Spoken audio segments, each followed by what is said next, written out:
Entre Escutas Podcast, onde a escuta transforma. Reflexões, vivências e conhecimentos com Jade Holanda e Sofia Abreu.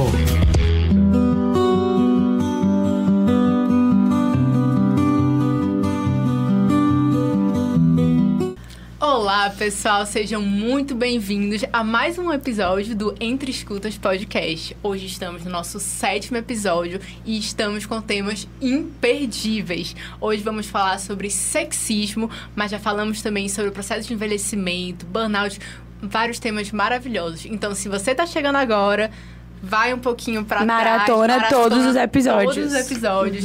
Estamos aqui sempre, domingo, às 6 da tarde no Spotify. Segunda, 4 da tarde, na Rádio Sol Leste 104,9. E 8 horas, na segunda-feira à noite, temos o nosso episódio todo na íntegra no YouTube. Tudo pra vocês.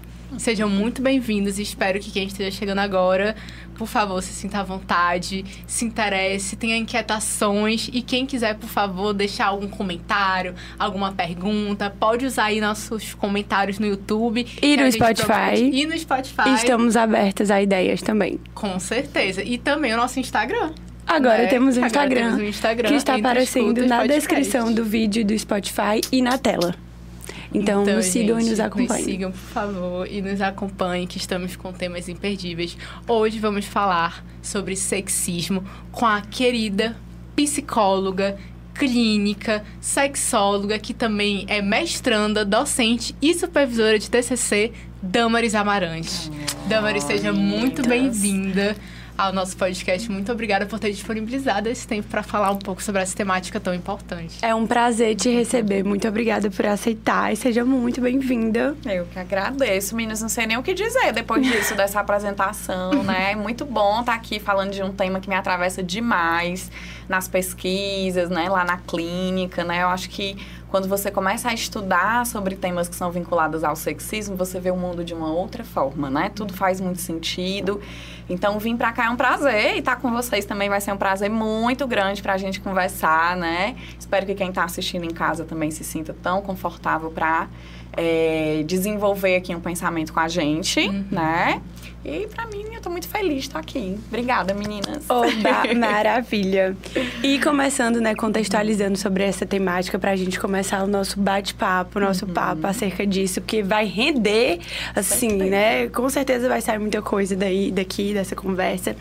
Mas então, a gente fala do sexismo, né, como um sistema de muitas crenças. Aí você me corrige tudo, assim, né, pra gente aprender cada vez mais e nos apropriarmos, né, ainda mais nós mulheres. E a sociedade, a estrutura como um todo, né, com certeza. Mas de que é um sistema, né, que é repleto de crenças, de atitudes, né, de comportamentos, de práticas que reforçam a desigualdade entre os gêneros. Então, sustentando muito a ideia de que o homem e a mulher, assim, se apresentam com papéis dentro da sociedade distintos e hierarquizados. Sim. E, assim, é muito perceptível que é feito de formas muito explícitas, né, com comportamento, se manifesta, né, dentro da desigualdade, da discriminação e da violência da mulher, mas também de formas muito sutis ali, né, apresentadas na linguagem, na cultura, né, reforçando cada vez mais isso, desses papéis de desigualdade mesmo. E de que as expectativas de como cada gênero deve agir dentro da nossa estrutura, né? Então, assim, acho que a gente vai falar muito sobre isso, de que não é um preconceito individual, mas que o sexismo é uma estrutura social, né? Um fenômeno estrutural. Então, para abrir, a gente queria te ouvir falando, né? Como o sexismo se manifesta de forma sutil nas experiências cotidianas das mulheres e como isso afeta a constituição da subjetividade feminina. Perfeito. Eita, que pergunta complexa. A gente ia passar mais de 2 horas aqui só respondendo essa pergunta. Mas, meninas, assim, falar sobre sexismo é a gente entender exatamente isso que você trouxe, né? Uma estrutura que a gente fala que é uma estrutura patriarcal, né? O que é que a gente entende por patriarcado, né? É um sistema que existe desde que mundo é mundo, né? E que impera e que governa um mundo pensado para o gênero masculino, né? Ali, então, na sua grande maioria, homens mais velhos, velhos, né? Na sua grande maioria, homens brancos, né? Então, a gente vai começar a pensar que essa estrutura, ela é tão enraigada na nossa sociedade que indiretamente ou diretamente interfere na nossa subjetividade. Então, o nosso pensar, o nosso agir, o nosso sentir, tudo isso vai ser atravessado por esse olhar. E aí, essa forma sutil que a gente fala do dia a dia, né, é o que a gente vai chamar de um sexismo ambivalente, na sua preferência benevolente, né? O que é que seria um sexismo ambivalente? A gente teria a parte hostil, né, que é essa parte mais, como o próprio nome fala, né, essa ojeriza, né, esse comportamento um pouco mais violento de maneira explícita. Então, a gente vai ouvir algumas falas sobre o corpo da mulher, sobre como ela se veste, como ela deve se portar. Então, a gente vai escutar assim, fulana foi violentada porque foi culpa dela, né? Ela fez por onde? Então, aqui é uma manifestação do sexismo mais hostil.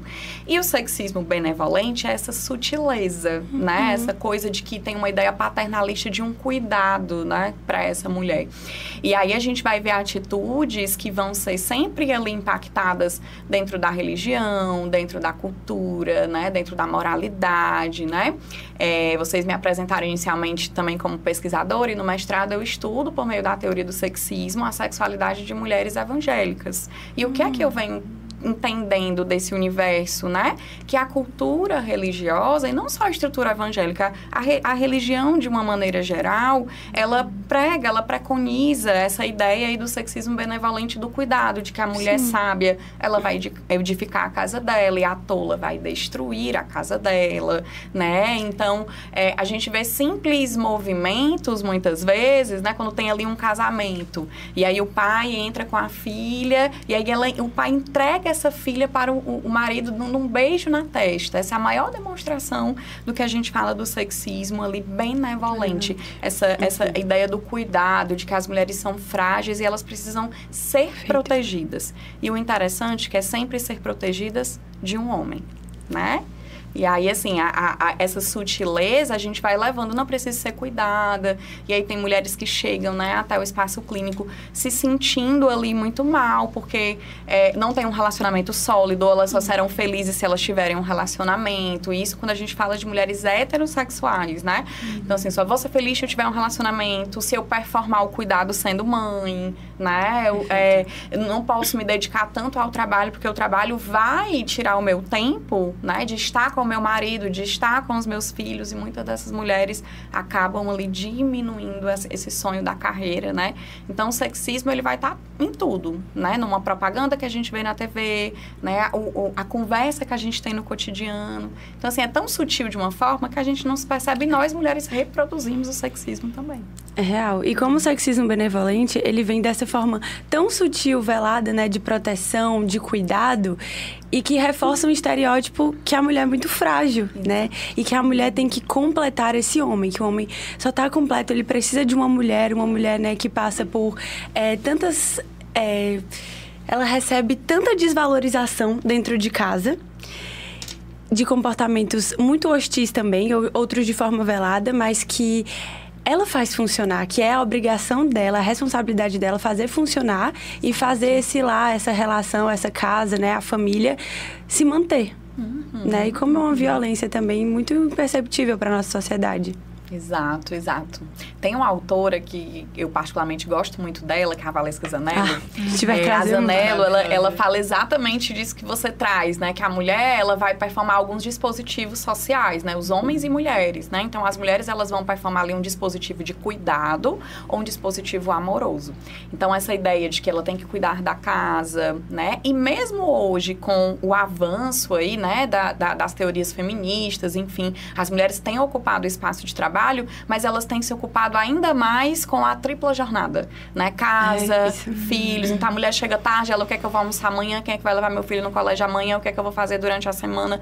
Então, veja, é uma sobrecarga mental, assim, tamanha, que o cansaço é um dos sintomas que mais é falado. Assim, eu me sinto cansada. É cansada mental, é cansada corpo, é cansada de conversar com outras pessoas. É uma exaustão, né? Uma fadiga muito grande. Sim. E aí, a gente entende, assim, se eu tô aqui, eu coloco carro, tem ali o meu plano, e eu falo, eu tenho que fazer isso no trabalho, isso e isso, e tenho que botar roupa para lavar quando eu chegar, e o almoço, a gente percebe que, infelizmente, esse tipo de cuidado doméstico não é dividido de uma maneira justa quando a gente fala do gênero masculino, né? E aí, assim, isso só piora a situação, né? Eu tenho que cuidar. E assim, aí a gente vai falar de um conceito também que a gente chama de pedagogia afetiva, né? Desde meninas, nós somos ali pedagogizadas, né? Pela mídia, as princesas, a Disney, tem que ser salva por esse homem, né? Os nossos brinquedos, a gente brinca cuidando de uma boneca, né? E o brincar é a representação simbólica, né? Eu brinco com a boneca, eu brinco de panelinha, eu varro a casa, vamos brincar de mãe, pai e filha, porque é um treino para que essas mulheres, elas cresçam para exercer esse cuidado. Em contrapartida, se a gente fizer uma pesquisa rápida no Google, brinquedos de meninos, você vai ver outras coisas. Não tem panelinha, não tem bonequinha, pode ter bonecos de super-heróis, tem os carrinhos, né? Perfeito. Assim, tudo voltado para mostrar para esse menino que ele pode ser exatamente essa performidade, né? E a gente não, a gente realmente precisa, pode trabalhar, né? Até o slogan da Barbie, né? Você pode ser tudo o que você quiser, mas desde que você cuide, né? E como... não, esse vai render, rapaz. Mas, assim, trazendo a prateleira do amor novamente, né? A Valesca Zanello, que a gente já citou em outro episódio, inclusive, uma indicação valiosíssima.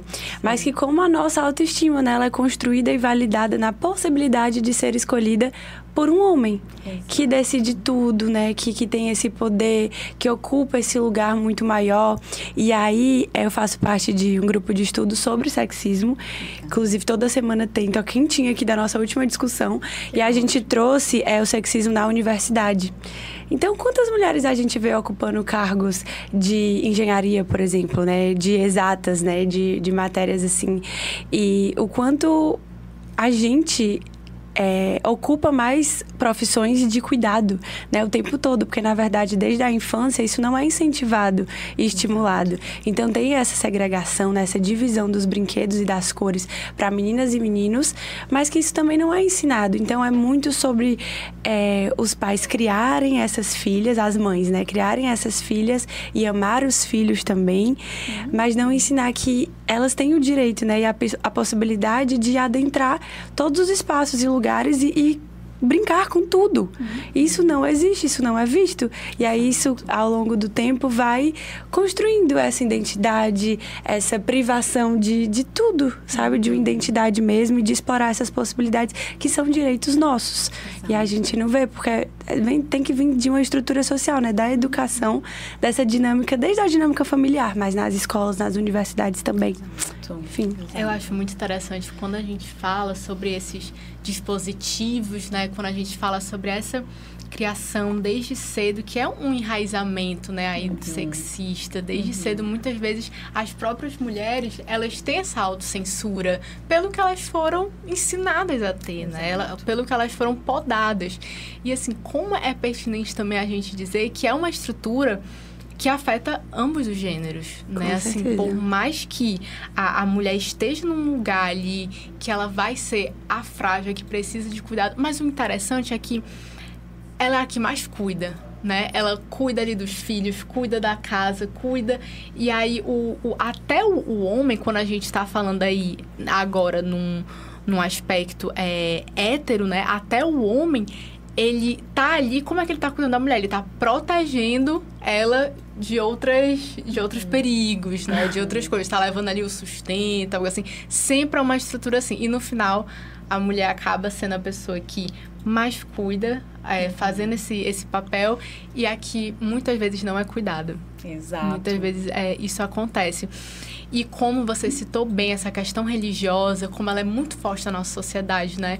Eu acho que a gente já falou aqui no episódio de relações afetivas. Não monogamia Isso, sobre a não monogamia e a saúde mental. A gente falou também um pouco sobre isso.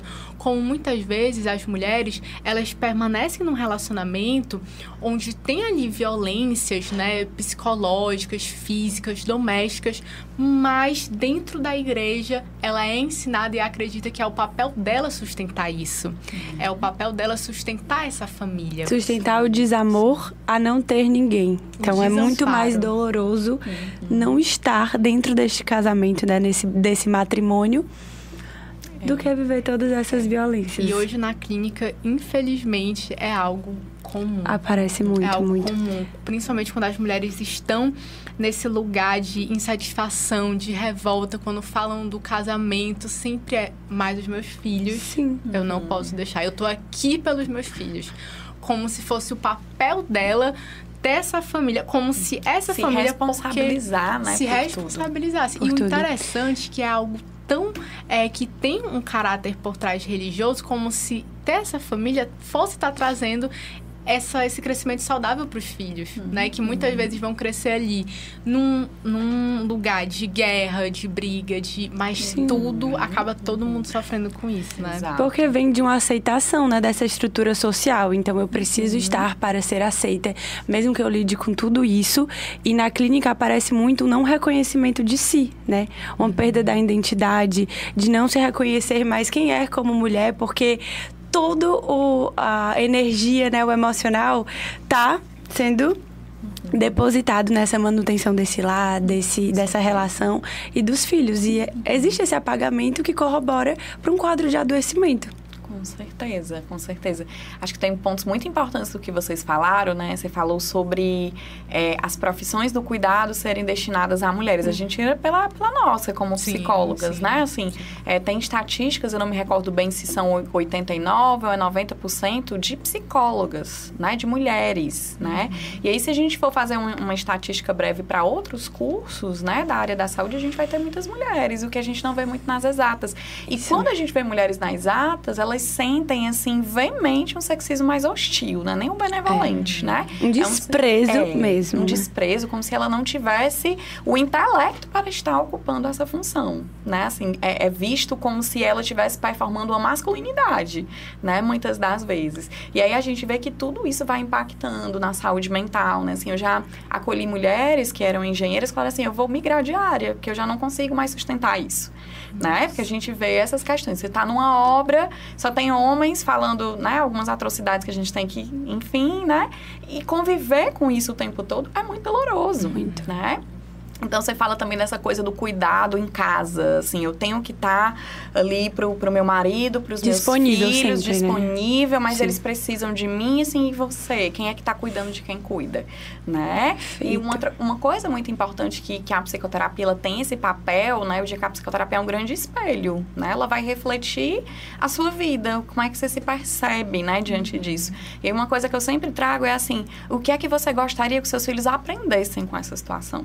Você permanecendo numa relação dessa maneira. Nossa, porque importante. isso a gente vai também perceber, assim, se eu tenho meninas, o que eu comunico para essas meninas? Elas vão crescer, né, assim, entendendo que esse é o padrão adequado e vão se envolver em relações, às vezes, muito disfuncionais, porque acham que aquilo é o padrão correto de se viver. Da mesma maneira, meninos também, né? E aqui a gente está falando de um recorte bem heterossexual e de pessoas cis. Quando a gente fala para o outro recorte de pessoas trans, de mulheres trans, o sexismo é vivido de uma outra maneira, né? O próprio sexismo, ele também tem um braço de perpetuação, que é o que a gente chama do heterossexismo, né? Que é essa ideia de que mulheres são subordinadas a serem felizes com homens. E aí, quando a gente fala, por exemplo, de homens gays, né? A Zanello fala também muito disso, eu acho muito interessante. Ela fala que a argamassa dessa homofobia é a misoginia. Então, quando eu olho para esse homem gay, que ele é afeminado, inclusive isso acontece dentro da própria comunidade, como você fala que os homens também sofrem com sexismo, é isso, dentro da comunidade haver também uma fala de, mas eu não curto afeminados, quando a gente vai ver os aplicativos de relacionamento, né? Então, eu não quero me envolver com aquilo que lembra o feminino, né? Então, a gente fala o quanto isso, além de ser estrutural, eu já digo que é parte de uma personalidade, assim, faz parte da nossa crença, faz parte daquilo que a gente entende, né? E da mesma forma, se a gente for falar de mulheres trans, né? O sexismo, ele acontece de que você não está performando a feminina, você nem é tida como uma mulher, né? Então, assim, veja, as pessoas que estão à margem de tudo isso, né? Os grupos minorizados, que não são mulheres, e outras formas da gente performar essa feminilidade, também sofrem com tudo isso, né? Então, é um tema que a gente precisa realmente discutir em todos os espaços. Sim. É numa educação, é aqui num programa como esse, a gente viu um trecho de uma novela assim, o que é que tu pensa disso? O que é que tu acha disso? Questionar, né? A gente precisa questionar, porque a gente não é ensinada a questionar de jeito nenhum. E aí, te ouvindo falar sobre homens gays, por exemplo, se eles não performam da forma que é esperada, que o gênero masculino tem que performar, isso não é legitimado de forma alguma. Não é. Inclusive homens heterossexuais também, né? Na clínica eu atendo alguns homens e eu percebo a dificuldade, homens heterossexuais, né? Nesse sentido desse recorte. A dificuldade de expressar como se sentem, porque a única emoção permitida é a raiva. Né? E aí a gente volta de novo lá para a infância, assim, quais são as brincadeiras dos meninos? A gente vê os meninos brincando de se esmurrar, brincando de bater, brincando de suspender o outro. Então, são as brincadeiras que a gente vai reproduzindo, né? E isso vai também interferindo na subjetividade masculina, né? Porque esse é um sistema que não é pensado de outra maneira. E aí isso vai respingar nesse homem adulto, né? Tem um livro também muito bacana, como A Prateleira do Amor, que é o Seja Homem, Desmascarando Masculinidades, né? É um livro de bolso do J.J. Bola, né? Ele é um autor africano que ele traz a desconstrução dessa masculinidade. Ele fala desde isso, da infância do menino, de como é que é. E ele traz uma proposta de um olhar atento também a esse tipo de exclusão, quanto isso vai impactar esses meninos, esses adolescentes e, consequentemente, esses homens, né? Eles estarão adoecidos ali. Perfeito. Muito por isso. Porque eles são afetados também, né? Sim, Damaris, você foi muito assertiva também quando você trouxe esse recorte da sexualidade, né? Porque hoje em dia, principalmente, inclusive acho que é importante a gente falar também para os nossos ouvintes. A Damaris, ela é uma psicóloga clínica e sexóloga que atende mulheres e o público LGBTQIAPN+. Então, essa é o atendimento dela, né? O público dela.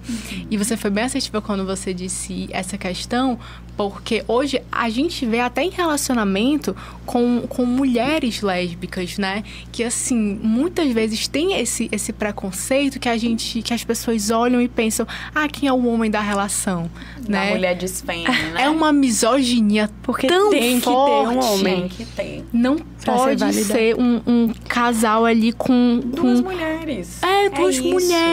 Duas mulheres e é isso. E é isso. E tem que ser afeminadas. Tem que ser, né? Porque muitas vezes, assim, se não tiver uma postura mais masculina, e o que é interessante, que normalmente, quando a gente vê mulheres lésbicas que têm uma postura menos afeminada, né? Dita pela sociedade, as pessoas falam que é quem comanda a relação, né? Tipo, esse masculino... Daí já disse tudo. Você já entende como mais uma vez, né? nesse lugar de domínio, de controle. De que aquela ali vai ser a mulher que vai comandar, que vai mandar. E a outra, por ter esses comportamentos ditos pela sociedade mais afeminada, vai só obedecer. Exato. E isso impacta a subjetividade de mulheres lésbicas. É disfeme, né? Que é um conceito que a gente fala das mulheres que não performam feminilidade, sim, né? Então isso interfere até na maneira como elas se enxergam e como é que elas vão imparar naquela relação. É isso que você fala, assim, essa coisa do domínio, né? Não necessariamente mulheres lésbicas desfém vão estar dominando numa relação a todo instante, mas isso interfere. Se interfere em todas as pessoas, em todos os recortes, em todas as camadas. E aí a gente adentra em mais uma camada. Quando a gente fala, por exemplo, do sexismo impactando com a ideia do racismo também. Porque quando a gente fala, por exemplo, da vivência de mulheres negras, é totalmente diferente de mim que sou branca, de nós que somos brancas aqui, entende? Sim. Então, isso também impacta numa hostilidade, né? Então, é por isso que é tão importante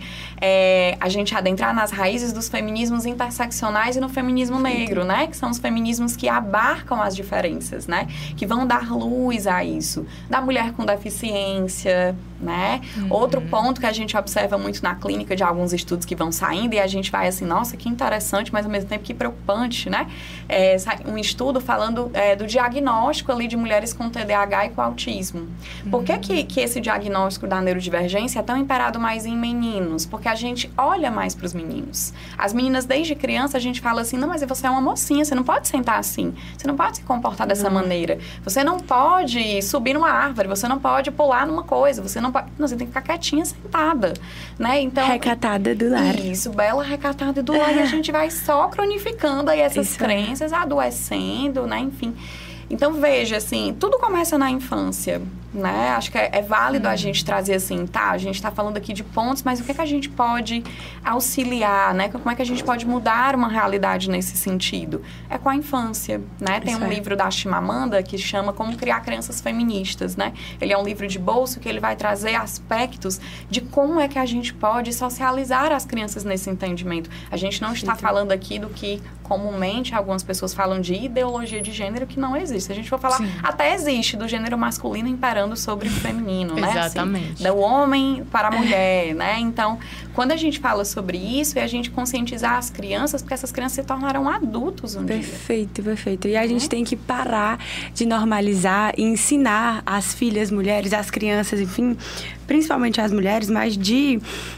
não ultrapassar, porque a gente ultrapassa os nossos limites para ser sempre muito gentil, muito doce, muito educada. A gente é ensinada a isso o tempo todo. A sempre ceder tudo, Tudo. Está sempre disponível.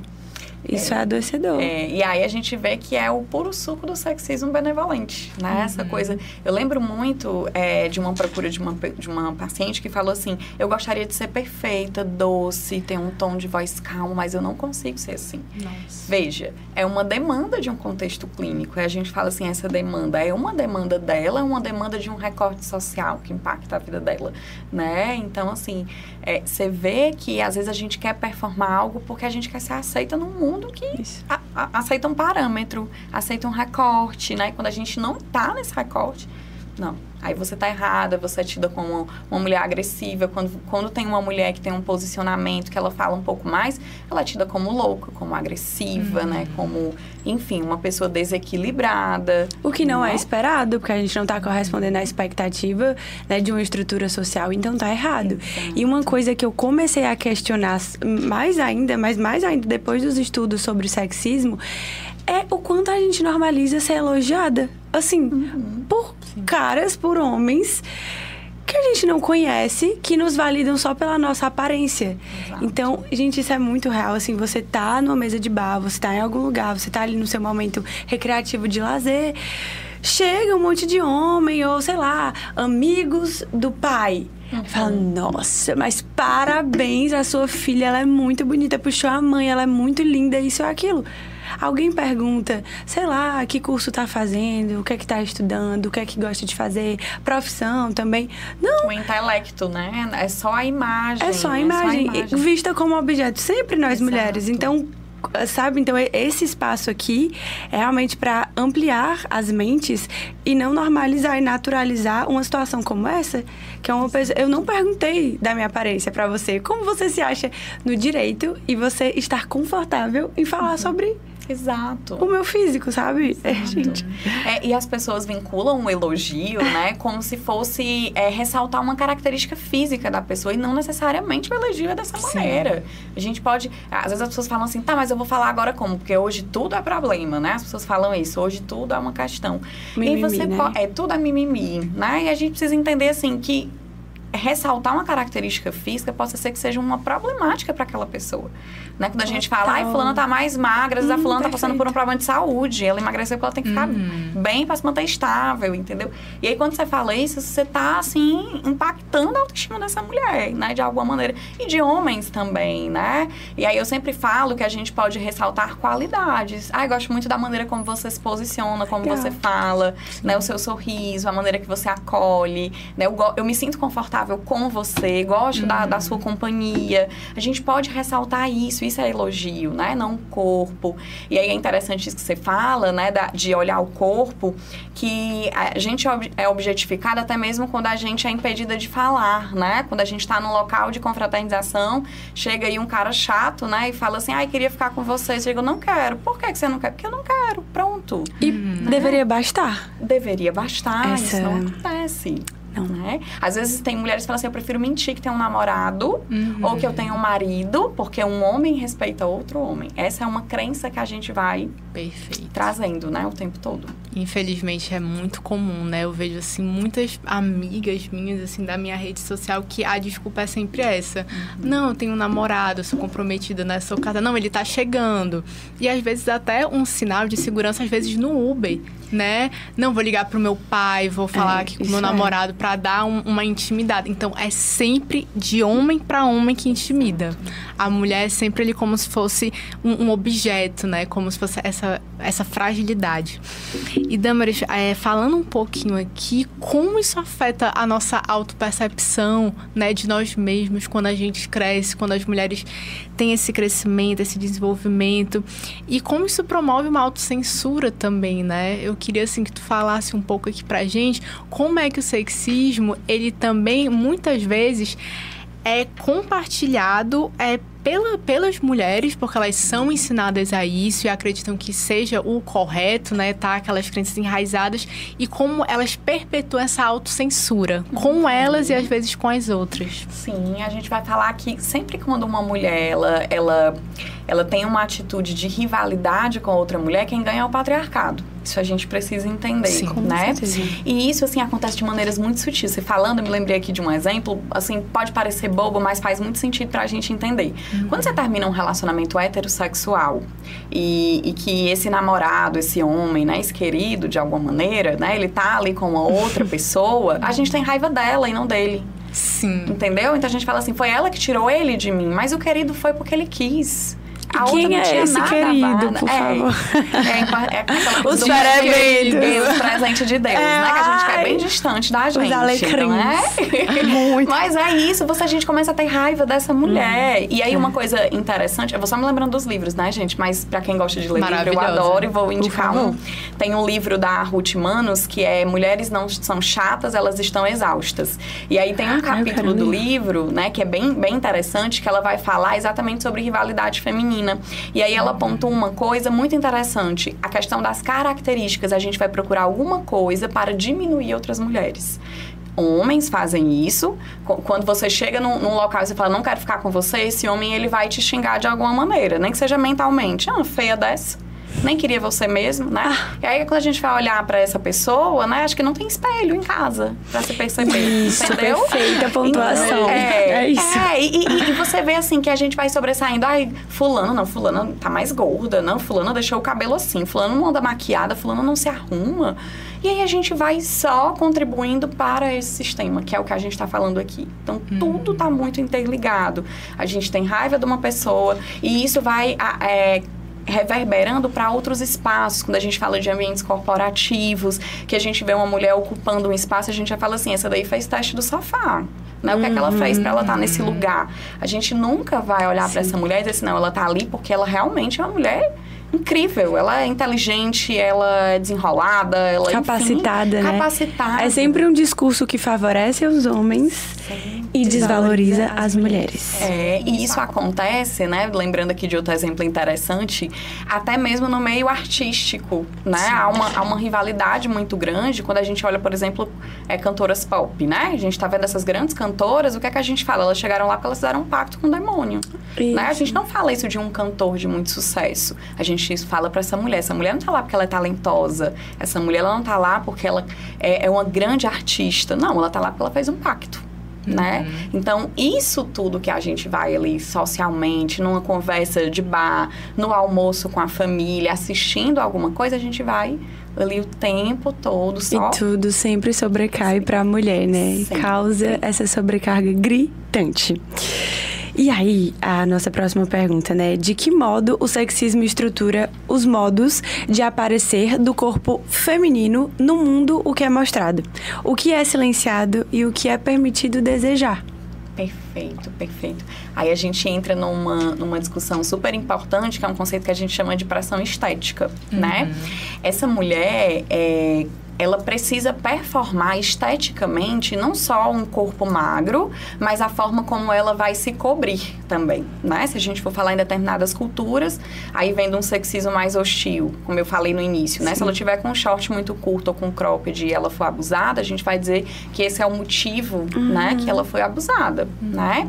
Em contrapartida, o que é que o sexismo benevolente vai sempre propagar? Ai, ande vestida, não mostre decote, não é interessante você usar uma roupa tão curta, eu acho que essa roupa não é adequada para você vir para esse lugar. Então, a gente está o tempo todo ali dentro dessa estrutura, dizendo assim, você pode, você não pode. E no corpo também é muito presente, né? Assim, as mulheres, elas olham para si mesmas, olham para os seus corpos e dizem assim, não gosto disso, eu tô com uma barriguinha, eu tô assim, eu não tô legal. E aí, isso tudo é algo perceptível pelas mulheres. Porque elas não estão na prateleira, né? Não estão na prateleira, exatamente. Elas não serão ali escolhidas dentro dessa prateleira. E a Zanello mesmo tem um artigo bem interessante que ela fez uma pesquisa sobre autoestima masculina. E aí foi muito bacana que ela entrevistou vários homens.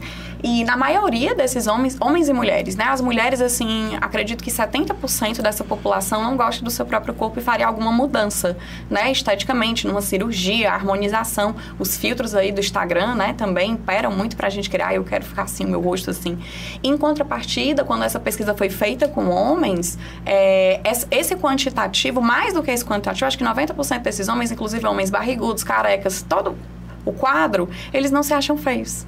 Então, veja, isso a gente olha pra essa mulher e às vezes você olha assim, a mulher belíssima, você fala assim, mulher, não tem nada de errado contigo. Você é linda, maravilhosa, mas ela não consegue se enxergar assim, né? Então, a gente começa a perceber isso daí, assim. O que faz homens terem uma autoestima elevadíssima, mesmo com aquele buchinho de cerveja, e a mulher que tá só com uma barriguinha, e às vezes não, ou uma estria, uma celulite, que isso também é no corpo. Não, você não pode ter isso é desleixo, né? Isso é um problema, e pode ser um problema de saúde, a gente não tá negligenciando os problemas de saúde aqui, mas que isso impacta diretamente como essas mulheres vão se enxergar. É verdade. E Damaris, você falando sobre uma questão dos procedimentos estéticos, né? Eu achei algo, assim, super pertinente, porque o nosso último episódio, e aí quem tá escutando, por favor, corre lá pra assistir, a gente falou um pouco sobre o processo de envelhecimento. Perfeito. E no Brasil, o Brasil é o país que mais faz procedimentos estéticos no mundo. E quando você olha as estatísticas, o público é mais de 70% feminino. Exato. E hoje a gente enfrenta essa questão estética, né? Essa pressão sexista também, de que as mulheres também não podem envelhecer. Não. Né? Elas não podem, de forma alguma, mostrar alguma espécie de a tal da prateleira que a gente falou. Tal da prateleira não vai ser porque é visto como uma falha e as mulheres não podem falhar. Não Exato. podem falhar. E em relação ao homem, muitas vezes na nossa sociedade, né, em discursos assim, informais, entre amigas, né, pessoas, o homem já é tido, quando ele chega nesse processo, já é tido como algo charmoso. É completamente o contrário. E se ele namorar uma mulher mais jovem, é aí que ele ainda é mais sobressaído, mais reforçado ainda. Em contrapartida, mulheres, quando se envolvem com homens mais novos, as pessoas estão falando assim, ela tá mantendo ele. Né? Sempre há essa fala.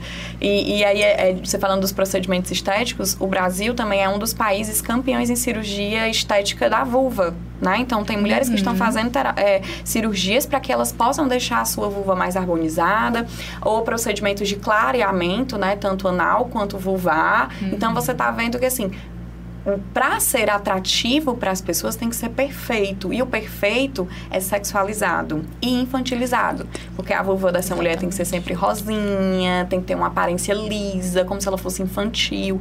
E, gente, a gente precisa ter pelo, isso é questão de saúde, né? Mas a gente olha isso e fala, não pode, a mulher tem que estar impecável. E aí a gente percebe que mulheres, que eu vou chamar aqui de lobas, 40 mais, né? Elas não conseguem, assim, se envolver bem consigo mesma na sua autoestima, quem dirá quando a gente vai falar da sexualidade, né? Quando a gente fala de sexualidade aqui, não só os papéis de gênero, orientação sexual, mas o próprio comportamento, o desejo, a libido, o erotismo, tudo isso, né?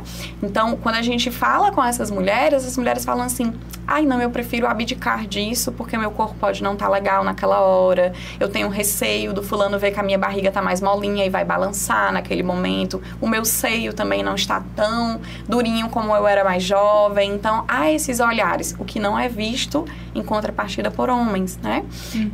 E aí, assim, essa sua fala faz com que a gente tenha atenção ao envelhecimento, porque a gente vai envelhecer, querendo ou não querendo. Estatísticas de que daqui para 2030 o Brasil vai ser um país populado por pessoas em envelhecimento, né? A gente não vai ter aí um país como era em outros momentos, ali anos 80, 90, né? Assim, um país da juventude. Não, a gente vai ter um país de idosos. E a gente precisa entender que o envelhecimento é um ciclo natural do desenvolvimento e que todas nós vamos envelhecer e a gente precisa acolher isso, né? Perfeito. Aceitar as rugas, mas numa pressão estética, não, você tem que fazer um botox, você tem que fazer, né? Tem que harmonizar. Tava lembrando até esqueci o nome da mãe das Kardashians. Mas, enfim. Eita. Nossa, esqueci também. Também. O nome dela, que ela fez um procedimento que ela, assim, Eu ficou... vi. E as pessoas ficavam, meu Deus, essa mulher tem A 70 Anitta anos. também A agora, Anitta também né? reconhecível, né? Reconhecível. Mas eu digo assim, mulheres 40 mais, né? 50 mais. E, assim, essas mulheres, para serem aceitas, elas precisam fazer isso. Se você for ver pessoas, homens dessa idade, qual é o homem que está fazendo isso? Né? E se tem, é uma parcela muito pequena. Muito pequena. Muito pequena. É verdade. E como essas representações masculinas, né, elas reforçam um discurso, uma ideia de que esses homens, eles sempre vão ser vistos, essa figura masculina, sempre vistos como fortes, dominadores, responsáveis, bonitos, independente da idade, né, garanhão ali, um grisalho, que é aceito, né? Que é aceito, e esse homem responsável, né, trazendo essa questão também muito enraizada do sustento da família, né, do provedor, enfim, e a mulher sempre vista como a que precisa estar sempre se moldando, mudando para pertencer, a que é doce, que é frágil. E como isso é perigoso, Exato, né? E como esse espaço é para educar mesmo e conscientizar, principalmente os homens, mas as próprias mulheres que também não nomeiam isso muito bem, né? Você falou dos grisalhos, eu faço analogia para as mulheres, assim. A gente não pode deixar um fio branco aparecer. Né? Não é. Então começa daí, assim, eu estou envelhecendo. O que é que a gente automaticamente vai pensar, né? Como uma resposta a esse pensamento. Se eu tô grisalha, eu tenho que pintar meu cabelo. Porque se eu ficar velha, eu não serei escolhida, eu não serei amada. Fulano vai querer... Se eu tiver uma parceria, fulano vai querer outra. E aí você falando dessa docilidade, tá sempre disponível, né? A gente escuta numa roda de amigas, às vezes, umas falando para as outras assim, ó, você tem que fazer isso, você não pode trabalhar muito, você tem que estar disponível, porque senão ele vai procurar outra, né? Então, a gente vai ali preconizando na nossa fala, né? Algumas coisas assim, olha, tenha cuidado, porque você vai ser deixada. E você não pode, é uma luta incansaente. Aí vamos analisar um dia a dia comum de algumas mulheres, né? Você acorda, quem é mãe vai cuidar dos filhos, vai para sua rotina de trabalho, volta, tem que cuidar de casa e ainda tem que estar disponível para o marido. Às vezes ela não estando afim, não tendo desejo sexual, mas com medo de que ele procure em outro lugar. Porque é isso que a gente vai falar, assim, se você não está disponível para namorar com seu marido, ele vai procurar outra lá fora e você não pode dizer nada. Você nem tem o direito de dizer nada. E a vilã também ali, de novo, é a mulher de novo, né? A mulher contra outra mulher, né? Ele vai procurar outra. Então você, além de dar conta de tudo, ter que estar sempre disponível para ele, seja emocionalmente, sexualmente, de todos os aspectos, ela tem que tomar cuidado com as que estão ali, que podem ser ali as próximas, as que ele rivais. pode... As rivais, exatamente, que podem ser as suas rivais. E, Damaris, assim, é muito importante a gente estar falando sobre isso. A questão também dos procedimentos estéticos eu acho fabuloso, porque cada vez mais as pessoas estão procurando de forma mais precoce, né? A gente fala aí... O botox preventivo tá aí pra gente falar isso, assim. O botox preventivo você tem que começar com 26 anos de idade, né? Enfim, porque senão você vai ficar cheia de rugas. E de não ver beleza em mais nada, né? Por exemplo, a gente tem rugas porque a gente sorri. Isso acontece, a gente tem expressões faciais. Como isso é simbólico também, né? Exato, a própria estria, né? A celulite, são coisas que acontecem do nosso corpo tentar se adaptar a alguns cenários. É uma pele que está esticando, principalmente a mulher que ela retém muito mais líquido, né? Então, esse corpo, ele vai oscilando também, de certa forma. E aí, a gente vê na fala dessas mulheres uma culpa muito grande, né? Assim, eu já acolhi mulheres que falam assim, eu não consigo emagrecer. Mas a gente vai ver a rotina dessa mulher, ela não consegue nem viver. Ela não consegue respirar, ela não consegue ter um lazer, ela não consegue dizer assim, qual foi a última vez que você sorriu? Não sei, não lembro. Né? Qual foi a última vez que você saiu com uma amiga para tomar um café? Vixe, também não lembro. Então, veja, como é que essa mulher ela vai se alimentar bem, ela vai cuidar do corpo dela, ela vai cuidar da saúde mental se ela está sobrecarregada de tudo, né? E sobrecarregada não só de um acúmulo de papéis de trabalho, mas uma sobrecarga mental de estar o tempo todo pensando e dizer eu tenho que fazer isso, eu tenho que falar aquilo, uma preocupação o tempo todo. Então, isso tudo vai respingar não só na nossa saúde mental, mas na nossa saúde física, na nossa saúde social. Sim.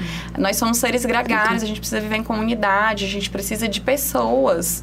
E conexões. Exato. E a gente está tão cansada que a gente normaliza até mesmo a bateria social baixa. Né? Assim, eu tô com a bateria social baixa. Bateria social baixa também é algo que eu preciso estar atento. Tudo que a gente sente são sinais que a gente tem que estar atento. A gente precisa ouvir isso. Mas a gente está tão ocupada que nem tempo para isso a gente consegue. Exatamente. Eu achei muito legal. Nessa semana eu tava rodando o Instagram e assim, dentre vários estímulos que tem, eu achei um vídeo da VTube, que ela fez Botox, né? Eu realmente não sei quantos anos ela tem, mas tá aí na faixa de entre 25 e 30. Ela tem 24. Por aí, né? Ela não tem mais de 25, não. Não, né? Não. Então pronto, perdão, VTube. Ela tá assistindo. Eu creio que ela vai ver, né? Beijo, né? Ai, gente, muito bom. E aí, ela fez o Botox, né? O dito Botox preventivo.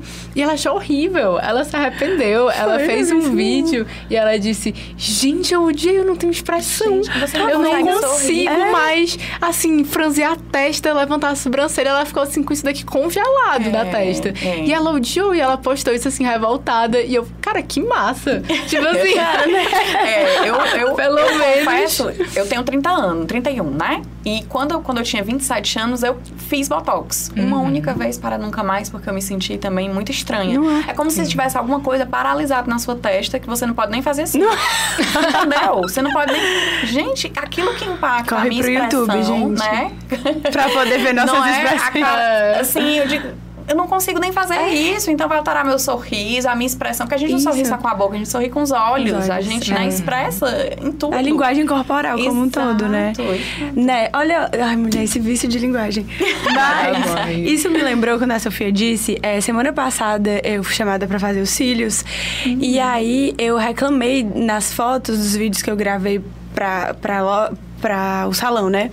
Que a minha bochecha tá muito grande, porque eu tenho uma bochecha acentuada, né? E aí ela me disse tão interessante, ela falou, olha, aproveita, porque isso é sinal de juventude, porque quando envelhece, perde bochecha, fica tudo caído também, enfim.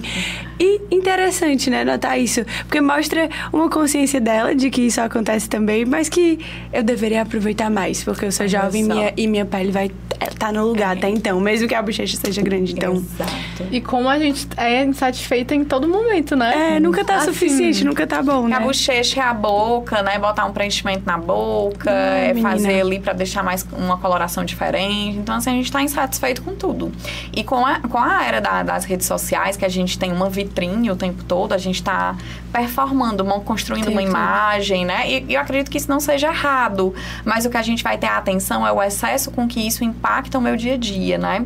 A gente acorda e a gente dorme olhando o celular e provavelmente o Instagram, né? Então a gente tá rolando ali o feed, tem várias pessoas indo pra academia, sempre muito felizes, assim, é muito difícil você ver uma pessoa que esteja triste. Se a pessoa estiver triste nas redes sociais, ela já é taxada como se ela estivesse amostrando de alguma maneira e querendo atenção, né? Então, assim, veja, a gente tá sempre sempre dizendo, você tem que ser feliz, você tem que ser magra, você tem que ser bonita, você tem que estar com o cabelo intacto, você não pode aparecer sem maquiagem, você tem que estar isso e aquilo outro. E aí isso é o padrão que a gente acorda e dorme vendo. E vi fulana fez a sobrancelha, não fiz a minha sobrancelha, não fiz a minha micropigmentação, porque tem que aparecer, tem que fazer isso, né? Então, as redes sociais, elas também acabam sendo o que a gente chama de um artefato cultural que ancora tudo isso, né? A gente está vendo o tempo todo. E não só no Instagram, né? A gente vai ver em outras mídias, o próprio YouTube, que é uma outra plataforma, a gente está vendo falas de pessoas, né? Por isso que a gente fala dos influencers, né? A gente pode influenciar para o bem e não tão bem também. Sim, né? sim. Então, é isso. E como a indústria da beleza prega que não é só que a gente pode usufruir dos serviços, dos cosméticos, de tudo, mas que a gente deve. Porque se a gente não fizer isso, a gente é muito relaxada e não se cuida. E, consequentemente, não será aceita e bem vista. Porque o nosso valor é medido com essa régua, né? Da aparência física como um objeto e não sobre todas as nossas potencialidades e talentos e nós como pessoas, né? E aí, mais uma vez, vem essa misoginia aí, né? Esse sexismo, que no caso, se você não fizer isso, você não será escolhida, você vai ficar abandonada, a famosa encalhada que chamam, né? Exato. E o tempo tá passando, o relógio biológico. Exatamente. E tu tem que ter filho, até os 30, porque depois você não vai conseguir ter filho. Então, até essa questão da idade que a gente tá falando aqui, parece que você tem que ter um tempo cronometrado pra seguir um script da sua vida, e se você não seguir esse script, não performar, você vai ficar em desvantagem, né? Assim, se você não tiver um filho no tempo, se você não tiver uma casa própria no tempo, eu fico pensando, né? Eu tiro uma brincadeira, assim, com algumas pessoas próximas, que eu falo que é muito difícil hoje uma pessoa com 30 anos já ter a sua casa própria, tá casada e com filhos. Ela conseguir ter o nome limpo, já tá ótimo. Né? Assim, não ter o seu nome sujo, assim, é uma grande vitória. Né? Então, veja, isso a gente tem que pensar o tempo todo. Eu dizer pra você, mulher, tu já tem 30 anos, tu não teve filho. E, assim, às vezes as mulheres podem não querer ter filhos, né? Podem não querer ter, enfim, performar, ser dona de casa, do mesmo jeito que quando a gente fala, né, das teorias feministas, que o feminismo, ele não vem para pregar o ódio a homens, o feminismo, ele vem para falar de uma equidade, de uma justiça social, é isso que a gente quer, né? Então, quando a gente fala do feminismo, o feminismo ele vem para dizer até mesmo para aquela mulher que não quer ser essa grande ativista ou ser acadêmica ou ser essa grande profissional e quiser cuidar dos seus filhos e ser dona de casa, ela também pode. É só pra gente dizer assim, nós podemos ser o que a gente quiser ser, entendeu? Não necessariamente performar isso, né? Então, acho que se eu pudesse deixar uma mensagem muito grande aqui, é que se uma mulher, ela se oportunizar a conhecer sobre o feminismo, minimamente, ela vai entender assim, talvez eu seja feminista, porque eu só quero viver bem, igual a todas as outras pessoas. É só isso que eu quero, ser respeitada. Em condições iguais, justas, com alteridade, né, com identidade e se fortalecendo e vivendo uma vida autêntica mesmo, né? E significativa. A gente sempre fala essa frase porque é real. Sim, de volta para o mesmo ponto.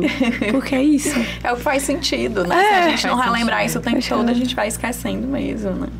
5 minutos. Não, gente. Não é possível. É sério, Gabriel. A gente passou assim, 3 pessoas que não gostam de falar, não, né? Um pouquinho. Esse foi... Cara, passou voando muito. Passou.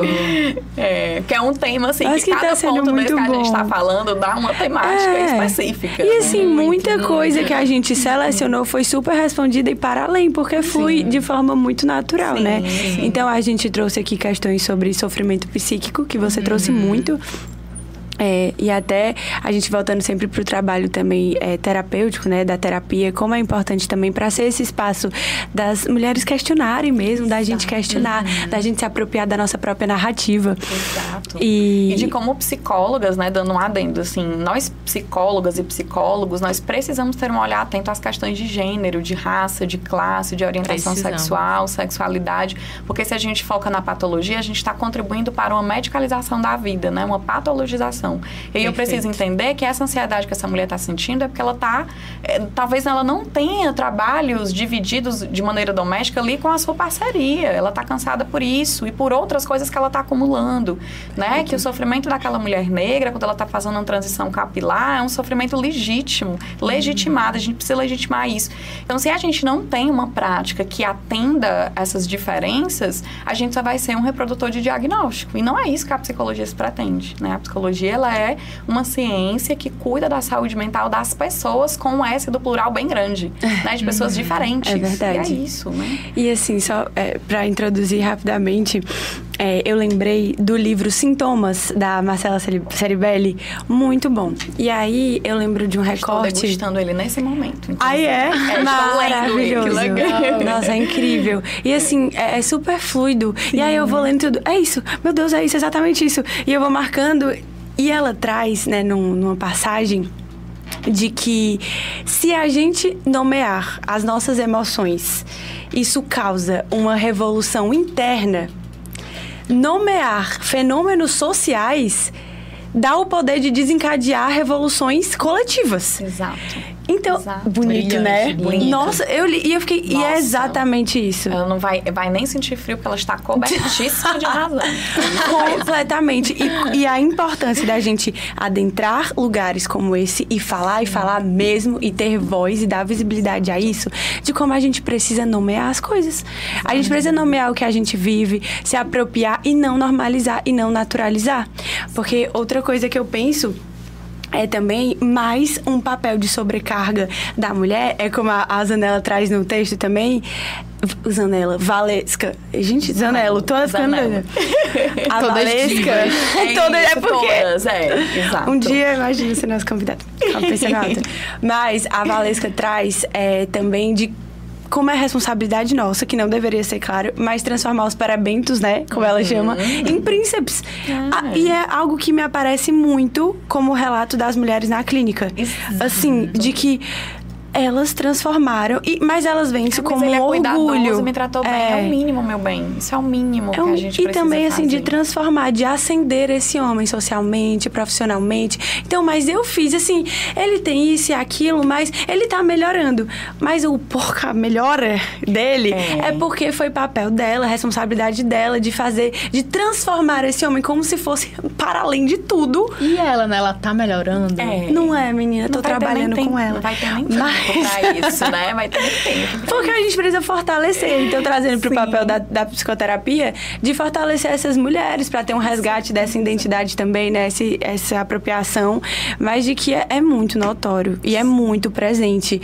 E aí, um discurso que eu escuto também desses casos é que, eu já tive todo esse trabalho de transformar ele tá progredindo aí na vida pessoal, no desenvolvimento pessoal, no profissional, e eu vou me separar, entregar ele pra outra mulher depois de todo o esforço que eu tive. Olha isso. Gente, esse discurso é tão fala comum, muito né? natural. E tipo assim, é como se ela prepara... Vamos lá, é o papel da mulher preparar ele, né? Depois que desmamou da mãe, aí a gente ainda tem que preparar. E aí esse discurso ainda tem muito que criar comum. um homem adulto, que é uma outra pauta que a gente precisa levantar aqui, né? Eu vi um meme que, assim, por mais que a gente ria, ele fala exatamente esse ponto, né? Assim, acho que era um casal, e aí o marido, ele tava fazendo alguma coisa, não sei se ele tava na chuva, brincando com um pneu e escorregando na rua e tudo, e a legenda era assim, desculpa minha sogra não te dar filhos, porque eu ainda tô terminando de criar seu filho, né? Aqui é um meme, mas olha o que é que a gente fala, que as meninas, elas são mocinhas desde criança, os meninos não. O menino, qual é a crença social que a gente fala? Ele só vira uma quando ele tem um filho, porque ele vai ter o peso da paternidade. E olhe lá, né? E olhe lá, né? Então, veja, isso a gente vai falando, assim, a responsabilidade dessa mulher em desenvolver esse homem, né? E a gente ainda traz outras crenças sociais, dizer assim, mas você pode fazer com que ele mude. Você pode, E aí eu volto pra coisa da religião, né? A mulher sábia edifica a sua casa, a tola a destrói. Então, é sua responsabilidade. É sua responsabilidade dos filhos, do marido, né? É seu dever. E quando a gente não segue, a frustração vem, todas essas demandas, né? O sofrimento. E a culpa é sua, e ninguém mais vai lhe querer, e você vai perder ele pra outra. O sentimento de fracasso, acho que é um sentimento que é muito dito, assim, eu fracassei, assim, eu não... ainda tem isso, né? Ainda tem essa culpa. E às vezes as migalhas que essas mulheres recebem dessas relações que elas mesmas transformaram, chega a ser, menina, brilhante, assim, de uma valorização delas, mas de não reconhecer o que merecem mesmo. E é o nosso trabalho, sempre com muito afeto, muito amor, muito acolhimento, mas fortalecer essas mulheres. E eu lembrei, a gente fala demais, mas eu lembrei de um vídeo. Um vídeo que o pai, a esposa que gravou, o pai brincando com a filha, eles mexendo na terra. Eles fazendo trabalhos mais manuais. E a legenda era assim, você ganhou uma filha, mas não perdeu uma parceira. Tipo assim, porque teve uma filha mulher, ela não dá pra tocar na terra, ter, né, exercer funções ditas, né, de homem. E até a palavra parceira, a gente sempre fala como uma autoridade, né? Assim, uma coisa a mais, que é vinculada também ao gênero masculino, né? Então, assim, você vê muito disso. Até a forma em que a gente fala, as palavras que a gente fala são carregadas de sentido e significado. Entender isso e nomear, né, um dos pontos também importantes, né? Damaris, e agora que a gente já tá chegando aqui, infelizmente... Passando aqui. Tá muito bom. Fechamento. Você já quer almoçar, já, né? Nosso produtor aqui morrendo de fome. Oh, meu Deus, tadinho. Qual é? A gente falou aqui muito do sexismo, né? Das relações. A gente falou muito aqui sobre a mulher, os aspectos, como ela pode se mover. E qual é o papel do homem em relação a essa desconstrução? Perfeito. A gente sempre vai falar que o homem, ele pode ser aliado, né? Aliado em que sentido? Quando esse homem, ele primeiro se conscientiza de todos esses processos que o sexismo envolve, né? Então, ter momentos, assim, eu digo que a melhor arma pra gente lidar com desigualdades e preconceito é a informação. Quanto mais a gente puder trazer informação, com momentos como esse, um livro, né? Porque os livros que eu citei aqui, gente, eles não são livros acadêmicos, são livros do que a gente tá conversando aqui, né? Quando a gente traz a informação para esse homem, ele se conscientiza e ele percebe esse processo, que muitas das vezes também é nosso papel na psicoterapia como psicólogos, para você assim, e o que é que você acha que é isso? E como é que você... Deixa eu ouvir o que você disse para ver se você não foi violento com a sua parceira, né? A gente propiciar intervenções como essa vai fazer com que ele possa, poxa, realmente eu sou responsável nesse processo, eu preciso entender isso, né? E aí, quando há esse entendimento, aí a gente vem para a prática, né? Que são as intervenções que a gente pode pensar no dia a dia, dizer assim, tá, quem faz as funções domésticas na casa? Aí é fulana. Quem trabalha? Os dois. Tem alguma coisa que não tá legal nessa balança. Se os dois trabalham e só um cuida de um trabalho não remunerado, isso precisa ser dividido, não só com você, mas com seus filhos. Há também esse tabu de que criança não pode trabalhar. O trabalho doméstico, gente, é um cuidado do ser humano para ele viver no ambiente. Para ser um ser funcional, né? Exato. E eu sempre digo assim, se você não trabalha com seus filhos para ele se desenvolver, ele vai sobrecarregar o adulto. Perfeito. Né? Na vida adulta. Então, para que isso não aconteça... A gente volta para as crianças de novo, né? Assim, para que isso não aconteça, a gente vai precisar dividir essas tarefas, né? E assim, você tá cansada? Eu também tô. Mas vamos tentar fazer isso juntos, né? Às vezes a gente não precisa de uma coisa assim muito mirabolante, assim, o homem que limpou toda a casa e tal. É o mínimo, né? Reparação histórica. Mas, o que é que a gente vai falar, assim? Eu tô cansada, tu também tá, mas vamos fazer isso junto. Vamos fazer o jantar junto. Cheguei do trabalho, tô exausta. Eu faço o jantar, tu lava a louça. Pode ser? Pode. Feito. Pronto, é isso que a gente não tá pedindo um mundo. A gente tá pedindo coisas essenciais do dia a dia que vão se mudando, né? São esses pequenos passos que a gente tá falando aqui que a gente vai minimamente... interferir nessa estrutura. E que era pra ser o mínimo, né? Que era pra ser a obrigação, a responsabilidade de cada um. Porque você não faz parte da casa, não tá morando lá, meu amigo. Né? Não tá, e você não fez o filho e também. E não come também. Não fez o filho. Né? Não come, não usufrui. Isso. Não sujar roupa. Gente, exato. Vamos não sobrecarregar, né? Não, mas tem um discurso também do homem. Não, mas eu zelo muito pela minha esposa. Eu faço isso, eu faço aquilo. Tudo que eu posso, tudo que tá ao meu alcance. Não faz. E que é um prêmio. Não, mas é isso. É que é um prêmio por fazer o mínimo. Por fazer o mínimo. Este é o ponto. É isso. Eu tava conversando com uma amiga e a gente tava exatamente falando sobre trabalho doméstico, né? Porque, assim, acredito que a maioria de nós que estamos, inclusive, assistindo esse momento, mesmo que você trabalhe, você zela pela sua casa, né? Você acaba sendo a dona de casa também. O outro trabalho que eu digo que é o mais sem futuro, que a gente não recebe nada, né? E a gente estava conversando sobre isso e ela falando exatamente isso, que as discussões, e muitas das mulheres trazem isso, essa divisão de trabalhos domésticos. Ela falou que tinha feito um pequeno experimento com o esposo, né? Ela chegou, aí tava o lixo lá dentro da lixeira, a pia tava suja, tinha umas coisas fora do lugar. Ela falou assim, amor, olha pra cá, vê o que é que tu vê nessa imagem aqui, o que é que tá acontecendo? Aí ele, nada, o lixo tá dentro dali, a coisa tal. E ela vendo um monte de coisas que a gente, desde criança, vai aprendendo com a mãe da gente dizendo, né, alertando. Ele não conseguiu perceber. Então, uma atividade como essa, diz assim, você não tá vendo que tem alguma coisa fora do lugar? E aí, muitas mulheres falam assim, eu até deixo ele fazer, mas ele faz mal feito, eu faço 2 vezes mais. Entendeu? Então, isso é o cansativo, o dobro, né? Assim, não lavou a louça direito, tá aqui com o resto de comida, eu vou lá e lavo de novo, né? Então, veja, são essas coisas, né, que sobrecarregam a mulher e cansam o corpo, porque você fazer uma faxina, meu amor, é quase um crossfit, né? Você termina é o treino do dia. Né? Você lava um banheiro, você varre uma casa, você fica exausta, né? E quem dirá a preocupação de tenho que acordar mais cedo para deixar o frango descongelando, para eu ir trabalhar quando eu voltar, ver se eu consigo fazer um almoço ou um jantar de noite. E multitarefas, isso ao mesmo tempo. E se quando tem filho, aí que o babado é mais complicado, né? O menino, quem vai ensinar a tarefa? Você, né? Quem vai ter que ter a responsabilidade de olhar a agenda? E se você não olhar, você está errando demais, né? A agenda do menino, a tarefa do menino, a farda do menino, o material escolar do menino. E ainda tem o discurso que tem que ir pra academia. Ainda tem que, não tem que estar que tem que malhar, e ainda tem que ter um libido pra namorar de noite. Como é que vai, meu amor? Pra receber o marido após trabalho lindo em casa. E como esses comportamentos e muitas mensagens propagadas autoriza cada vez mais os homens serem assim.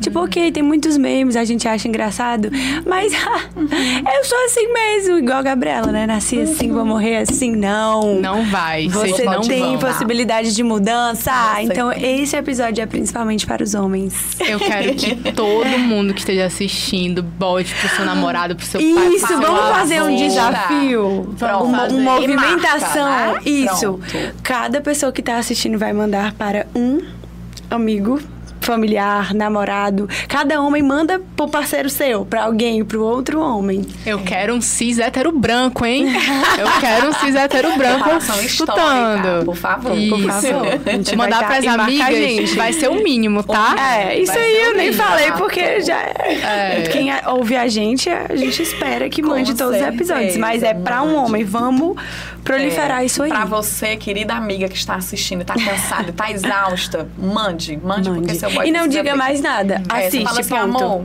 um beijo, tá aqui pra você esse episódio, pra você, né? Pronto, perfeito. E é isso, já extrapolamos o tempo. Damaris, muito obrigada. Meu Deus, eu assim, minha meta é chegar nesse nível. Foi incrível. Minha meta realmente, dessa oratória, dessa fala, desse conhecimento, dessa apropriação. Ei, que lugar quem, cadê minha guerreira ali? Eu já tô me... Não quero rivalidade, hein, mulheres? Vamos, mulheres. Perfeito, mas muito obrigada mesmo. Eu que agradeço. Você nos abrilhantou demais com o seu conhecimento e as suas falas. E com certeza atingiu um monte aí de coraçãozinhos que estão nos assistindo. Espero ter alcançado, espero que o que a gente tenha falado aqui, não só eu, né? Essa conversa que a gente teve aqui possa alcançar outras mulheres, para que elas se percebam, para que elas entendam que há possibilidade de mudança. É isso que a gente quer deixar aqui com uma mensagem central, assim, é possível mudar. E mudar tem que fazer parte do ser humano, né? A gente é um ser mutável, não imutável, né? Perfeito. Menina, eu falei isso no meu Instagram profissional um dia desses. Olha só. Arrasou muito. Estamos alinhadas, né? Estamos, nós mulheres unidas. Exato. E não só nós mulheres, a sociedade como um todo, a gente tem que se unir, tem que se ouvir, tem que se valorizar. E é isso. Então, por favor, vamos curtir, se inscrever no canal. Compartilhar esse episódio. Marca a gente, fala com a gente também. Se você gostou, como é que te atravessou isso. Se por acaso você mostrou aí pro seu parceiro, pro seu pai, pro seu amigo e teve alguma mudança, nem que seja um comentário, fala pra gente também, que a gente quer saber aí também como é que repercutiu. Como é que chegou. E mulheres, por favor, se escutem, porque aqui a gente fala entre escutas. Gente, isso tem que ser um bordão. A gente tem que patentear esse bordão. É isso, nos acompanhe em todas as redes sociais e maratona, eu vou falar isso todo vídeo. E mas me é porque, acompanhe também, por favor, sigam o seu arroba. Sigam a Damaris, que tá aparecendo aqui na tela. Sigam. Vai ser muito bom conversar com vocês. E assistam os outros episódios, porque cada temática é uma melhor que a outra. É isso. Beijos, até o próximo episódio. Beijo, gratidão. Inscreva-se no canal do YouTube Entre Escutas Podcast. Deixe seu like e ative as notificações. Aos domingos, 18 horas no Spotify. Às segundas, 16 horas na Sol Leste FM. E 20 horas no canal do YouTube Entre Escutas Podcast.